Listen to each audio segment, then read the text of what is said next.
Welcome students in the new lecture of our second unit, that is modern theories of coordination compound part A.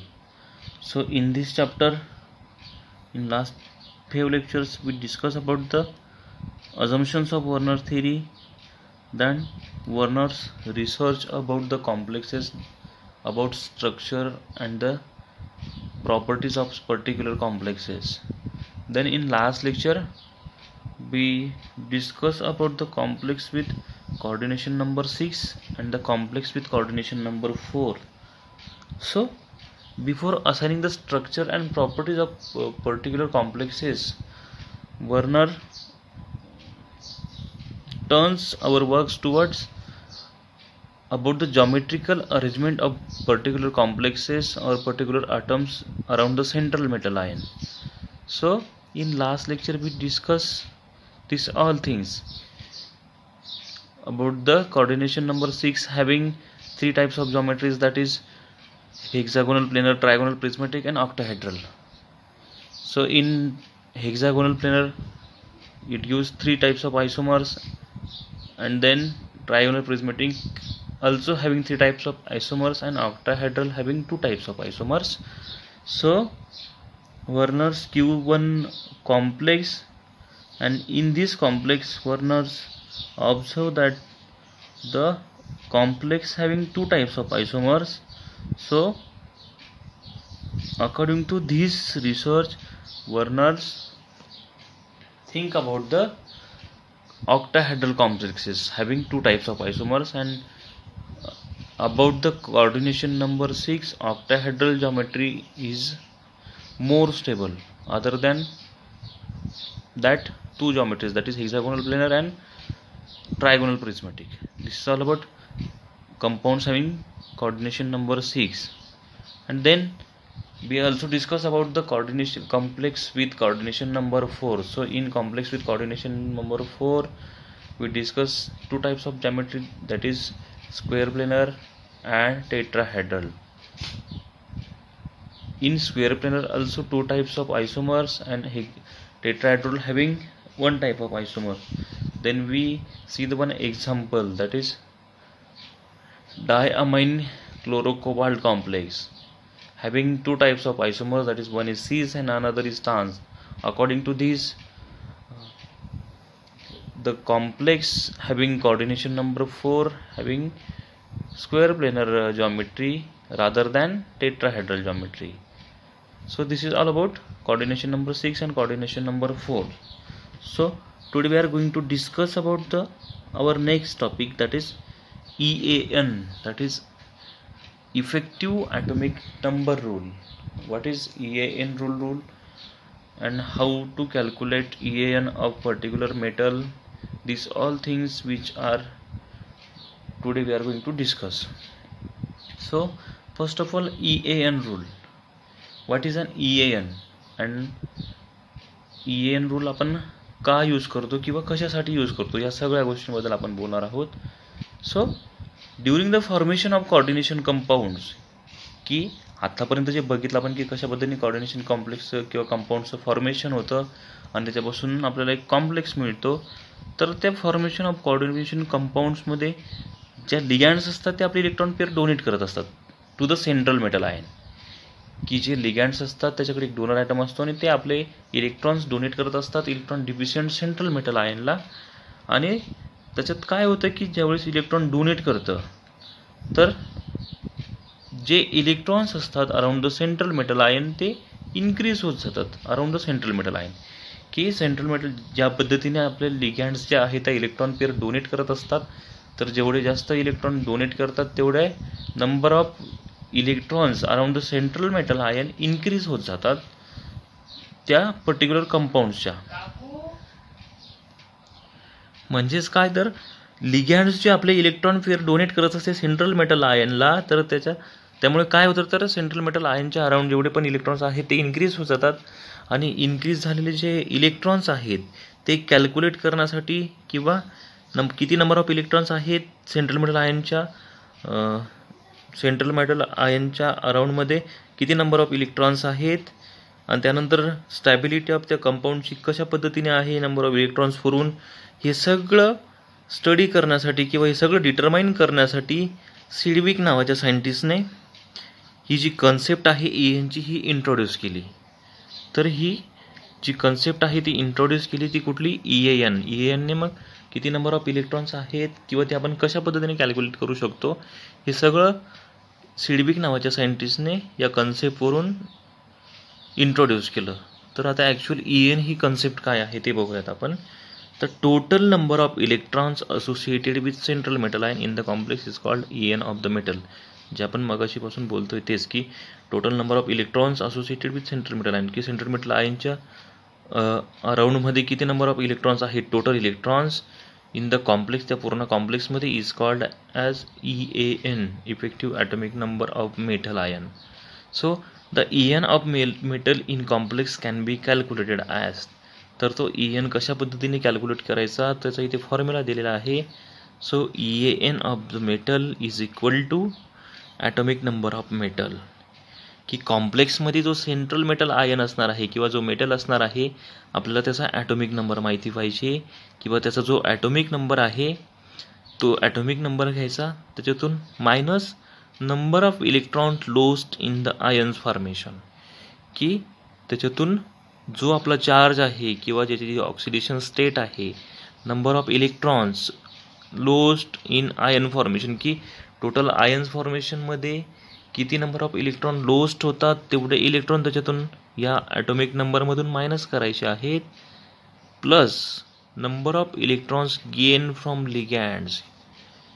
त्यानंतर आपला जो atomic number आहे central metal आयनच्या त्याच्यामधून त्याचे oxidation state किंवा त्याचे जेवढे इलेक्ट्रॉन्स लॉस झाले ते मायनस करायचे आहेत आणि हे मायनस केल्यानंतर जी काही जो काही नंबर येईल त्याच्यात काय प्लस करायचं तर number of electrons gain from ligands की लिगँड्सपासून किती नंबर ऑफ इलेक्ट्रॉन्स गेन करतो आहे किंवा टोटल नंबर ऑफ इलेक्ट्रॉन्स किती होत आहेत लिगँड्सचे हे total number of total number of electrons gain from ligand आणि हे पूर्ण की ॲटॉमिक नंबर ऑफ मेटल अशा पद्धतीने त्याचा फॉर्म्युला आहे. तर तो जो फॉर्म्युलानुसार आपण जे एक्झाम्पल बघणार आहोत त्याच्यात आपल्याला समजणारच आहे तो फॉर्म्युला कशा पद्धतीने आहे. तर according to Sidgwick EN rule the EN of the metal is equal to the atomic number of next inert gas. This is most important line की अकॉर्डिंग टू सिडविक म्हणजे सिडविकच्या म्हणण्यानुसार EN रूल काय आहे तर the EAN of metal is equal to the atomic number of next inert gas. की EAN जे electrons येणार आहे टोटल इलेक्ट्रॉन्स मेटलचे ते इक्वल पाहिजे to the atomic number of next inert gas. की जे आपले इनर्ट गॅसचा जो ॲटॉमिक नंबर आहे आता इनर्ट गॅस कुठले आपल्याला माहिती आहे helium, neon, argon, krypton, xenon आणि रेडॉन अशा पद्धतीचे हे सगळे आपले इनर्ट गॅस. तर हे इनर्ट गॅसचा जो ॲटॉमिक नंबर असतो त्या ॲटॉमिक नंबरसोबत जर आपले हे टोटल कॉम्प्लेक्सचे इलेक्ट्रॉन किंवा जे EN ऑफ द मेटल आहे तो त्याचा इक्वल आलेला पाहिजे आणि त्या इक्वल आला तर आपला जो कॉम्प्लेक्स आहे तो EAN रूल फॉलो करत असतो किंवा EN दाखवत असतो. So the EN of metal is equal to the atomic number of next inert gas की त्याचा म्हणजे जो नेक्स्ट इनर्ट गॅस असेल त्या इलेक्ट्रॉन्सच्या जवळपासचा जो इनर्ट गॅस असेल त्याच्या इक्वलला त्याचे इलेक्ट्रॉन्स आले पाहिजे दॅट इज इक्वल टू 36. तर जो आपला क्रिप्टॉन आहे त्याचा ॲटॉमिक नंबर आहे 36. त्यानंतर 54 म्हणजे 54 जो ॲटॉमिक नंबर आहे तो ते झेनॉनचा ॲटॉमिक नंबर आहे आणि लास्ट वन इज रेडॉन. हिलियमचा 1, निऑनचा 8, आर्गॉनचा 18, त्यानंतर क्रिप्टॉनचा 36, झेनॉनचा 54 आणि रेडॉनचा 86. अशा पद्धतीने इनर्ट गॅसचे सगळे ॲटॉमिक नंबर्स आहेत. तर आपले जे टोटल इलेक्ट्रॉन्स येतील ते कशाला इक्वल पाहिजे एकतर 36 यायला पाहिजे किंवा 54 यायला पाहिजे किंवा 86 म्हणजे जो नेक्स्ट इनर्ट गॅस असणार आहे त्याचे इक्वल ते इलेक्ट्रॉन्स आले पाहिजे असं सिडविकचं म्हणणं आहे. And Sidgwick also pointed out that complex obeying EN are stable.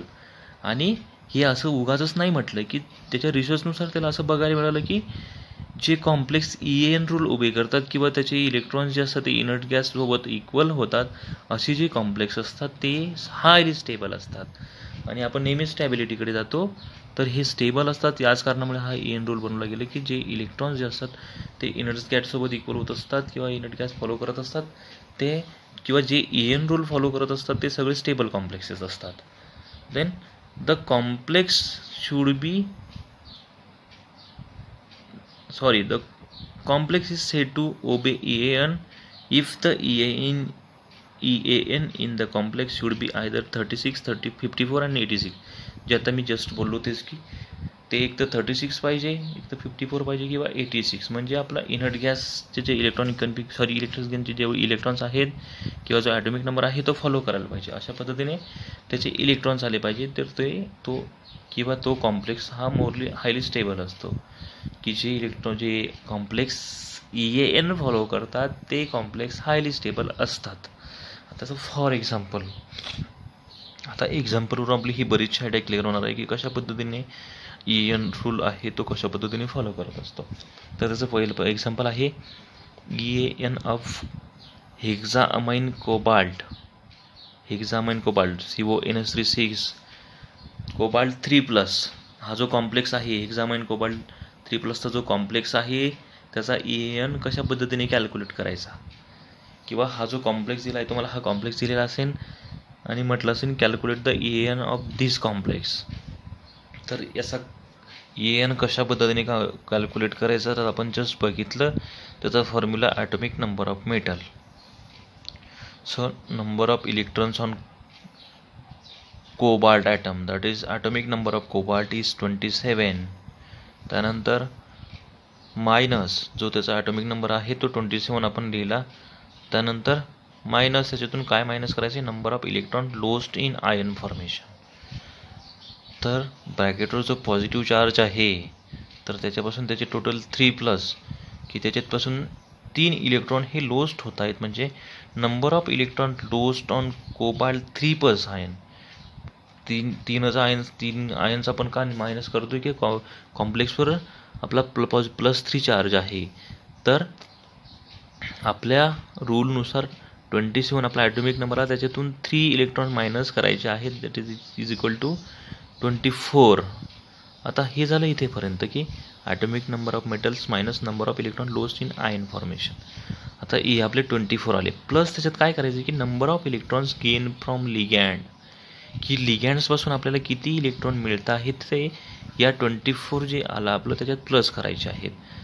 So number of electrons donated by 6 NH3 लिगॅन्ड्स, की 6 जे NH3 लिगॅन्ड्स आहेत. आपला कॉम्प्लेक्स आहे NH3 त्याचा coordination number 6. Total number of ligands is equal to 6 ligands. आणि प्रत्येक लिगॅन्ड्स जी असते ती 2 इलेक्ट्रॉन डोनेट करत असते आपल्या central metal आयनला. So 6 × 2 that is equal to 6 × 2 is equal to 12. Total 6 NH3 लिगॅन्ड्स आणि सगळे प्रत्येक लिगॅन्ड जी असते ती 2 इलेक्ट्रॉन डोनेट करत असते. So the total electrons donated by 6 NH3 ligand is equal to 2 × 6 is equal to 12 electrons. So EAN of cobalt 3+ in CONS36, that is hexamine cobalt 3+ is equal to 24 plus total electrons, that is 12 electrons is equal to 36. Total आपले EAN किती आले, effective atomic number किती आला 36. So आपल्याला माहिती की आपला rule किंवा आपल्या याच्यानुसार जेव्हा आपले इलेक्ट्रॉन्स जे आहेत is equal to nearest inert gas configuration और टोटल नंबर ऑफ और atomic number of inert gas जे आहेत that is 36 is for krypton. आपले टोटल इलेक्ट्रॉन्स आले 36. म्हणजे हा जो EAN ऑफ ह्या जो कॉम्प्लेक्स आहे तो EAN रूल ओबे करत आहे and this is also stable complex. तर अशा पद्धतीने अतिशय इंटरेस्टिंग आहे आणि अतिशय सोपं आहे. 2-3 एक्झाम्पल बघितलं की आपलं सगळं क्लिअर होणे म्हणजे. आणि या EANवर 101% आपल्याला क्वेश्चन असणारच आहे एक्झाममध्ये की EAN रूल फाईंड करायचा आहे. कुठला तरी कॉम्प्लेक्स दिलेला असेल त्याचा EAN फाईंड करायचा आहे आणि आपल्याला तो EAN रूल ओबे करतो की ओबे करत नाही या गोष्टी आपल्याला बघायच्या आहेत. त्यानंतर सुरू होतं म्हणजे हा झाला तुमचा EN rule. The alternate and more general rule is 18 electron rule. की EN ला परत जो अल्टरनेट किंवा मोर जनरल रूल आहे दॅट इज 18 इलेक्ट्रॉन रूल. हा जो 18 इलेक्ट्रॉन रूल आहे आय थिंक आपल्या सिलेबसमध्ये नाही, आपल्याला फक्त EN रूल आहे. पण याच्यावरून तुमची अजून आयडिया क्लिअर करेन म्हणून मी हा एक्स्ट्रा म्हणून तुम्हाला घेतलेला आहे की किंवा आलंही 18 इलेक्ट्रॉन रूलवरून आपण हे दोघंही बरेचसे एकमेकाला अल्टरनेट आहेत किंवा जनरल दोघांचे जे आहे दोघांवरून स्टॅबिलिटी आपल्याला समजत असते. तर the alternate and more general rule is 18 electron rule. तर 18 according to 18 electron rule in the complex the sum of valence electron and the electrons donated by ligands is 18. It provided a close and stable configuration. की जेवढे valence electrons असणार आहेत एखाद्या कॉम्प्लेक्सचे किंवा एखाद्या complex मधल्या एखाद्या मेटल आयनचे प्लस त्याचे व्हॅलन्स इलेक्ट्रॉन म्हणजे काय आपण जस्ट डिस्कस करणार आहोत. तर total valence electron of central metal ion plus the electrons donated by ligands. की हा जो आहे इथे पण आपण इलेक्ट्रॉन डोनेटेड बाय लिगँड्स जो आहे तो नंबर तर घेणारच आहोत. इथे फक्त total number of valence electron आणि 18 इलेक्ट्रॉन रूल म्हणजे काय तर टोटल इलेक्ट्रॉन जे आहे ते 18 यायला पाहिजेत. इथे जसे ते इनर्ट गॅससोबत मॅच व्हायला पाहिजे अशी जी कंडिशन होती तर ते इथे 18 इलेक्ट्रॉन यायला पाहिजे. त्यावेळेस तो कॉम्प्लेक्स जो असतो तो 18 इलेक्ट्रॉन रूल ओबे करत असतो किंवा स्टेबल कॉम्प्लेक्स असतो. तर याला हा अल्ट रूल आहे. So the complex the sum of valence electron and electrons donated by ligands. की जेवढे व्हॅलन्स इलेक्ट्रॉन आहेत आणि इलेक्ट्रॉन्स डोनेटेड बाय लिगँड्स किंवा जेवढे लिगँड्स डोनेट करणार आहे इलेक्ट्रॉन ह्या दोघंही इलेक्ट्रॉन्सची सम की म्हणजे बेरीज करायची आहे आणि ती जी बेरीज आहे ती 18 यायला पाहिजे म्हणजे 18 इलेक्ट्रॉन्स ते आले पाहिजे. It provided a close and stable configuration. की ते जे आहे आपलं क्लोज अँड स्टेबल कॉन्फिगरेशन जे आहे ते दाखवतो.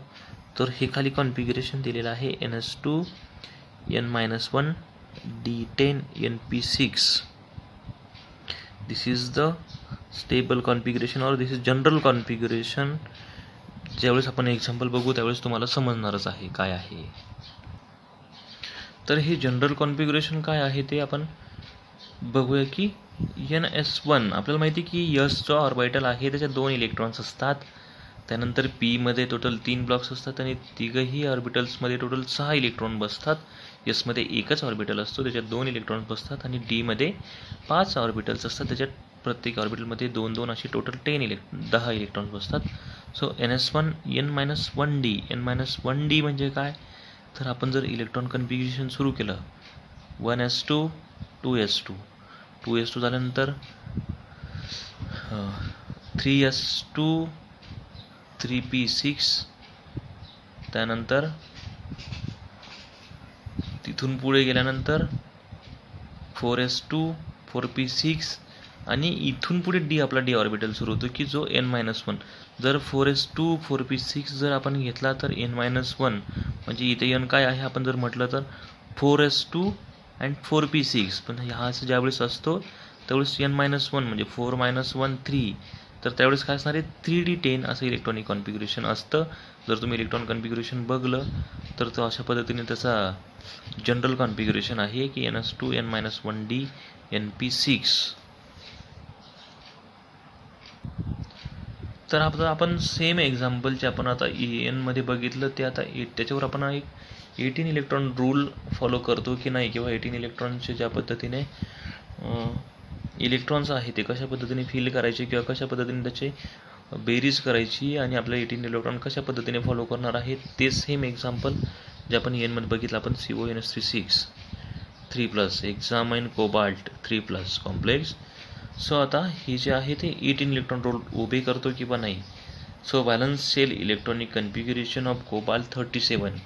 जर तुम्हाला आठवत असेल तर आपण जस्ट बोललो की कोबाल्टचा ॲटॉमिक नंबर आहे 27 आणि त्याचं इलेक्ट्रॉनिक कॉन्फिग्युरेशन असणार आहे मग 3d7 4s2 की 4s2 म्हणजे जर आपण इलेक्ट्रॉनिक कन्फिग्युरेशन बघितलं तर 3p6 नंतर 4s2 स्टार्ट होतो. 4s2 3p6 आपला 18 पर्यंत संपतो. जर आपण टोटल ॲटॉमिक नंबर्स बघत आलो तर 3p6 जो आहे तो 18पर्यंत संपतो. 18पर्यंत संपल्यानंतर 4s2 सुरू होतो. 4s2 म्हणजे 19 आणि 20 टोटल 19 आणि 20 इलेक्ट्रॉन्स. आणि मग 3d1 पासून जर स्टार्ट झालं तर 3d1 म्हणजे 21, 3d2 22, 3d3 23, 3d4 24, 3d5 26, 3d6 20, 3d6 26 and 3d7 is equal to 27. जे हा आहे त्याचा इलेक्ट्रॉनिक कन्फिग्युरेशन 27 ॲटॉमिक नंबर असलेला 3d7 आणि 4s2 इलेक्ट्रॉनिक कन्फिग्युरेशन.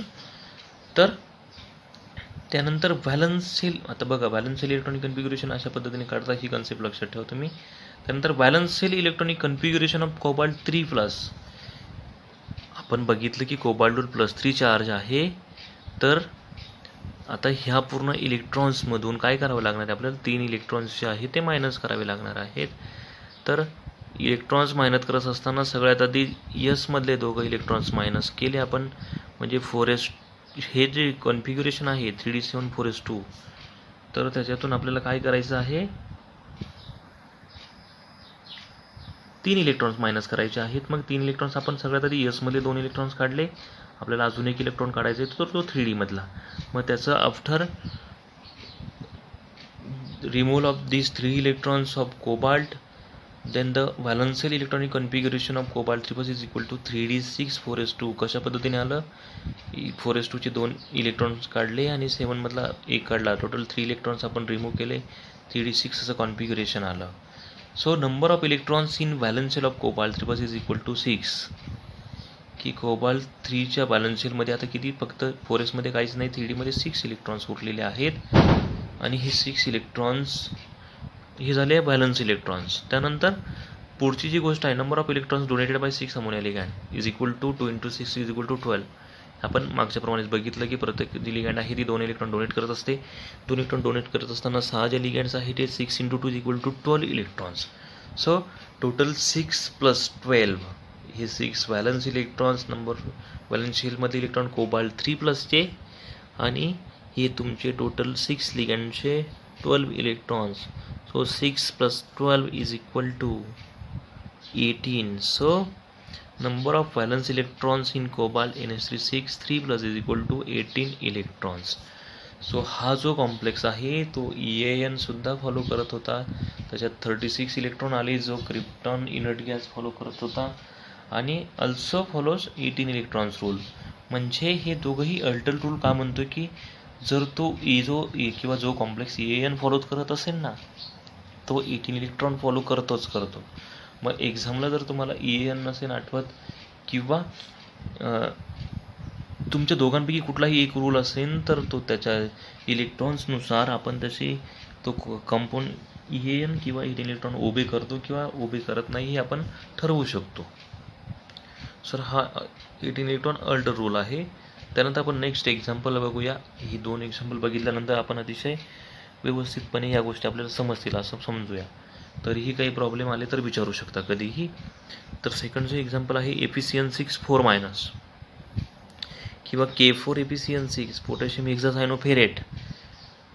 हा जो कॉम्प्लेक्स आहे, तर या कॉम्प्लेक्सचा EAN कशा पद्धतीने फाइंड आउट करायचा, तर लगेच स्टार्ट करूया. Number of electrons in Fe atom. Feचा ॲटॉमिक नंबर जो आहे तो 26 आहे.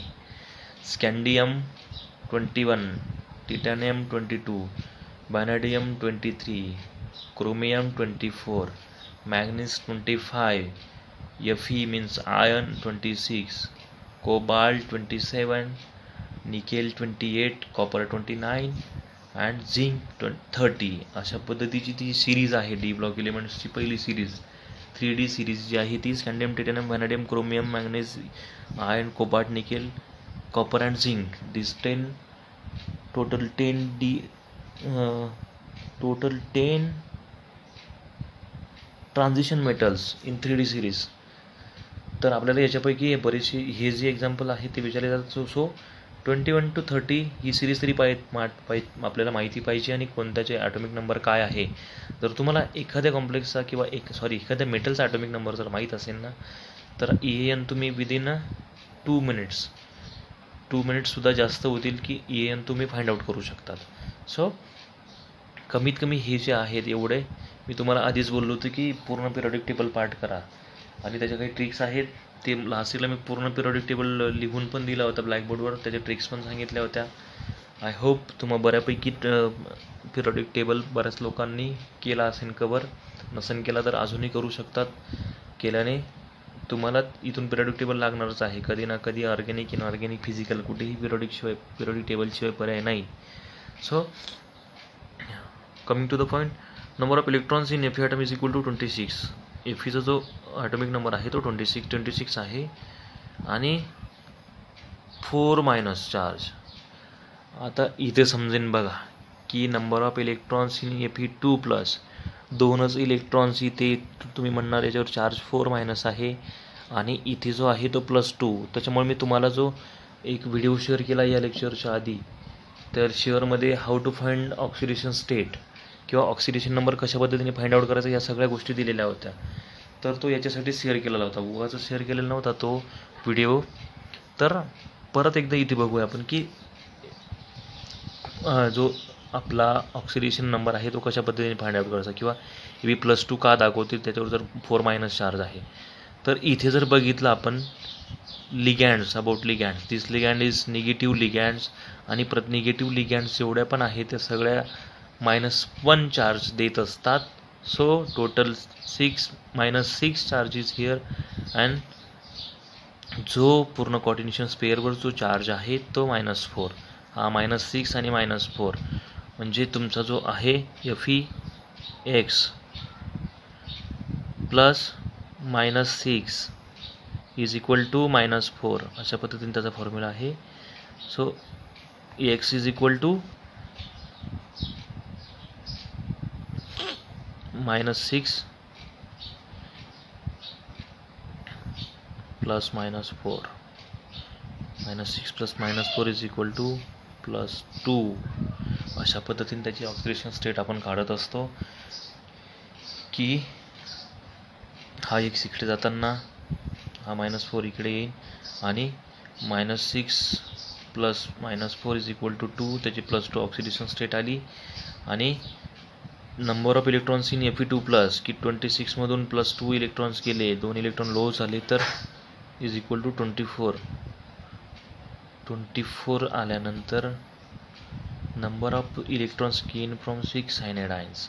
एक सायनाइड जो आहे तो 2 इलेक्ट्रॉन देत असतो, total 6 is equal to total 12. तर हे 12 इलेक्ट्रॉन्स प्लस 24 इलेक्ट्रॉन्स, की जे इलेक्ट्रॉन्स 2 इलेक्ट्रॉन लोस्ट करून जो 26 ॲटॉमिक नंबर होता ते 2 इलेक्ट्रॉन लोस्ट केले, पण 24 आला.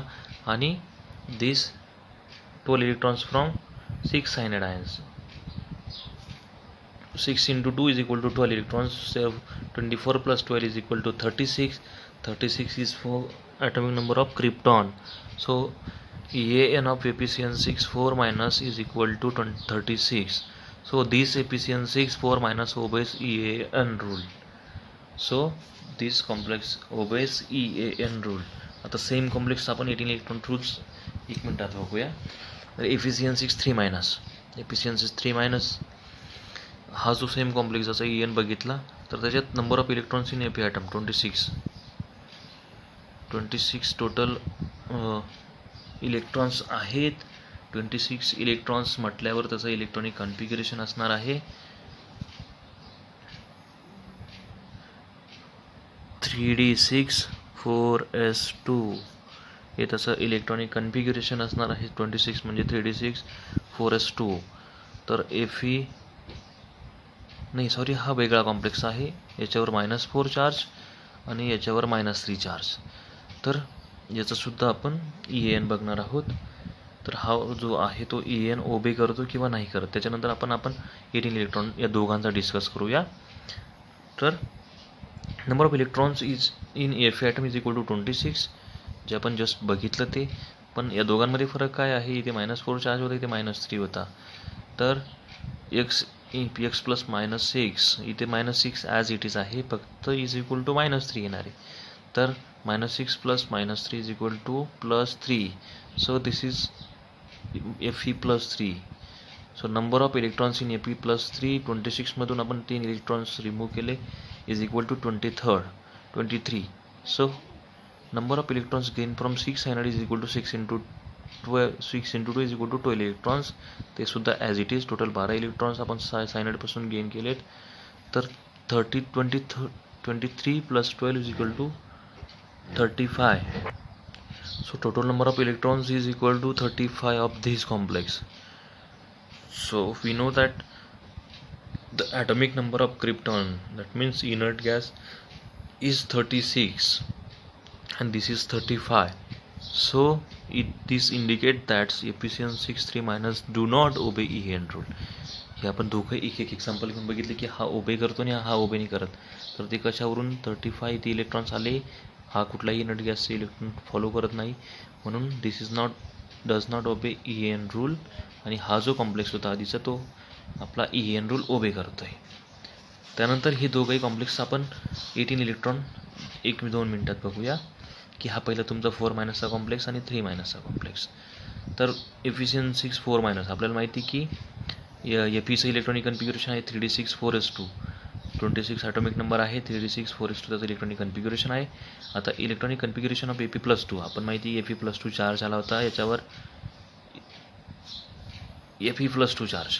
सो दिस चालतो Fe+2. मग 3d6 आणि 4s मधलं मी सांगितल्याप्रमाणे सगळ्यात आधी एसमध्ये इलेक्ट्रॉन्स काढायचे आहेत. दोघंही एसमध्ये इलेक्ट्रॉन्स काढले, बोलले 3d6 system. So electrons in valence shell of Fe+2 is equal to 6 electrons. 3d6 electrons is equal to, so this is 6 electrons, and then electrons donated by 6 cyanide ligands is equal to 6 into 2 is equal to 12. So 12 plus 6 is equal to 18. So number of valence electrons in Fe6 4- is 12 plus 6 is equal to 18. So according to 18 rule, this complex also obeys 18 electron rule. आणि जर तुम्ही बघितलं तर हा complex जो आहे तो EN पण ओबे करतोय, तो सेम कॉम्प्लेक्स तुमचा 18 इलेक्ट्रॉन्स रूल सुद्धा ओबे करतोय. Coming to the next complex, that is Fe6 3-, जो हा तुमचा कॉम्प्लेक्स आहे. तर electronic configuration of Fe is equal to same. Feचं इलेक्ट्रॉनिक कन्फिग्युरेशन 3d6 4s2 आहे, फक्त चार्ज डिफरन्स आहे किंवा ऑक्सिडेशन स्टेट डिफरंट असणार आहे. तर याची ऑक्सिडेशन स्टेट असणार आहे +3 Fe+3. So electronic configuration of Fe+3 is equal to 3d5 4s2. So 4s2 3d5 4s2 म्हणजे +3 आपल्याला रिमूव्ह करायचे, 2 s मधले रिमूव्ह केला आणि 1 d मधला रिमूव्ह केला, तर -1 is equal to 5, 2 - 2 is equal to 0. So electrons in valence shell of Fe+3 is equal to 5 electrons, and number of electrons donated by 6 cyanide ligands is equal to 6 into 2 is equal to 12. So 12 plus 5 is equal to 17. So number of valence electrons in Fe6 3- having 12 plus 5 is equal to 17 electrons, and 17 electrons is not obey 18 electron rule. जसं ते नावच 18 electron rule आहे, म्हणजे ते 18 electrons यायला पाहिजे, इथे फक्त 17 इलेक्ट्रॉन्स आले.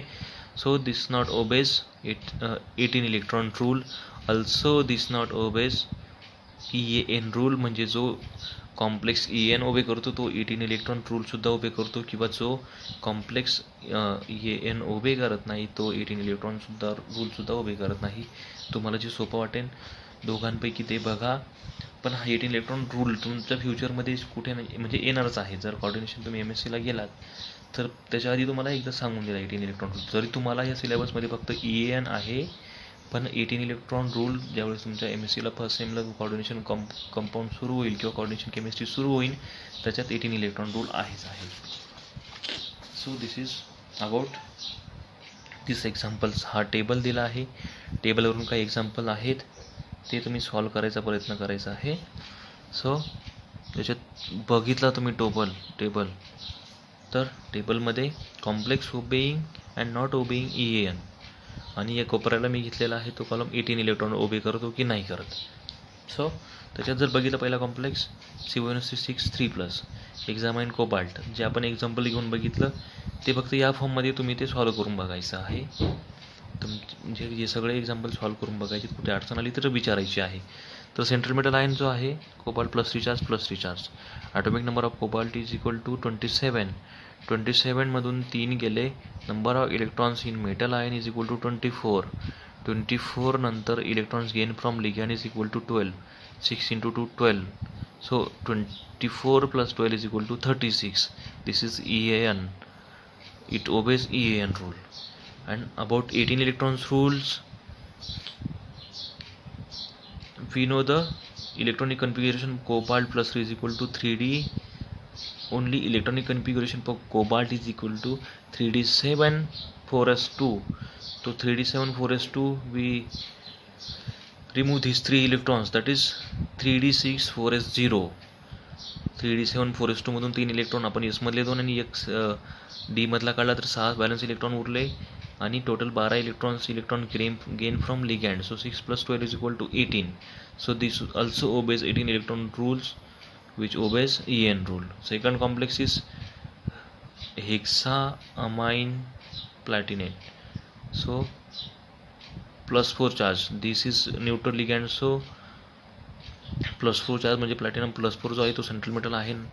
तर याचा हे जर बघितला ॲटॉमिक नंबर जो प्लॅटिनमचा बघितला तर तो 78 आहे.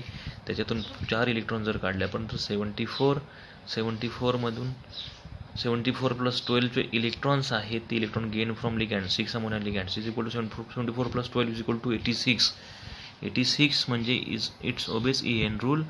आता प्लॅटिनमचं जर कॉन्फिगरेशन बघितलं त्याच्यात सुद्धा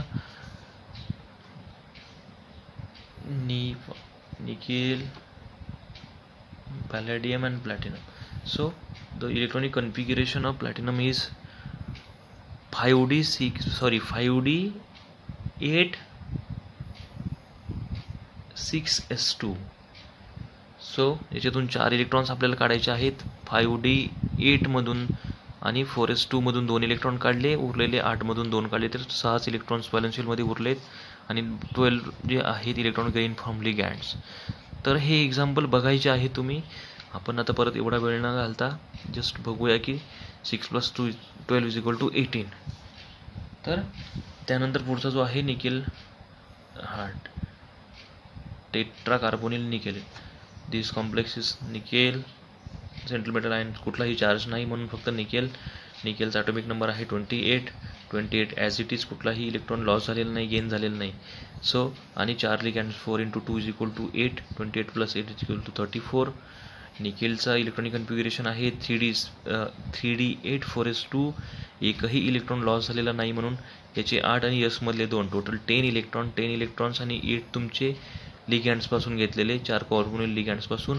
so 10 + 8 is equal to 18 electron उभे करतो 36 आणि EN सुद्धा उभे करतो. त्यानंतर Cu टेट्रासायनोक्युपरेट कॉम्प्लेक्स. कॉपरवर तुमचा फक्त प्लस चार्ज, तर याचा ऑक्सिडेशन स्टेट काढायची 4- जे आहे सायनाइड 4, तर प्रत्येक एक सायनाइड एक निगेटिव्ह आयन देतोय. सो त्याचा -4 आणि -4 + -3 इज इक्वल टू +1. सो कॉपरचा ॲटॉमिक नंबर आहे 29 मधून एक इलेक्ट्रॉन गेला 28 plus total 4 ligands is equal to 8. 4 × 2 is equal to 8. 28 + 8 is equal 36. आणि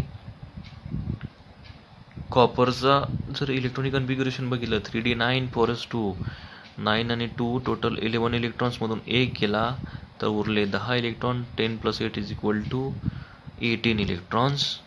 अँड लास्ट एक्झाम्पल इज